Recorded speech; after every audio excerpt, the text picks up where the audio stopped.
And hours before the Modi 3.0 cabinet took oath, tensions ran high within the NDA. The NCP, which is part of the alliance and contributes one seat, refused to accept the independent MOS charge offered to them by the NDA. And despite an outreach by the BJP, which included a call going directly from 7LKM to Praful Patel, the Ajit Pawar camp remains adamant on its demand for a cabinet berth. Both Praful Patel and Ajit Pawar said that getting an MOS post when they have been part of the cabinet in the past is like a demotion.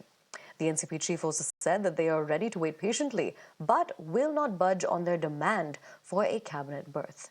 The BJP, on its part, says that Ajit Pawar's camp has been informed that their request will be considered when the cabinet expands.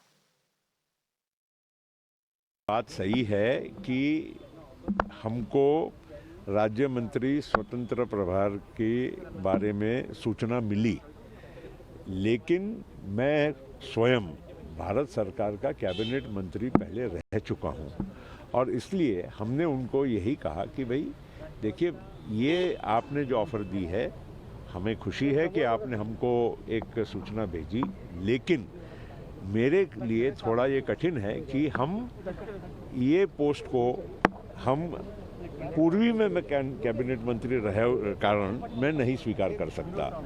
इसमें कोई ऐसा मतभेद नहीं है और हमको ये भी कहा गया है कि कुछ दिनों की आप राह देखिए, हम इसको दुरुस्त करेंगे। बीजेपी के जो देवेंद्र फडणवीस जी है महाराष्ट्र गवर्नमेंट में, हमारी महायुति के डेप्यूटी चीफ मिनिस्टर, तो उन्होंने एक स्टेटमेंट किया है। हमें कल रात को कांटेक्ट किया था, तो आप सभी को पता है, पूरे देश को पता है, प्रफुल्ल पटेल साहब उन्होंने कैबिनेट मिनिस्टर के नाते बहुत दफ़ा सेंट्रल में काम किया है और कैबिनेट मिनिस्टर होते हुए फिर इंडिपेंडेंट चार्ज लेना हमें ठीक नहीं लगा। इसलिए हमने बताया कि हम रुकने के लिए कुछ दिन के लिए तैयार है।